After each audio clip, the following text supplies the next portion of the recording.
ng inyong magandang kinabukasan. Magkaroon ng respeto sa kapwa.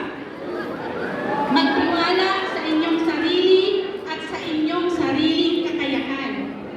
Sikapin niyong huwag huminto sa pagtuklas ng mga bagong kaalaman upang kayo ay hindi mapagtulungan. Huwag kayong mapagod. Huwag sumuko. Sa halip, magsumikap, magtiyaga, maghintay.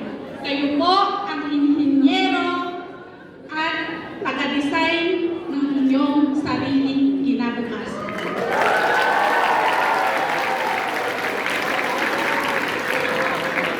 Maghintay po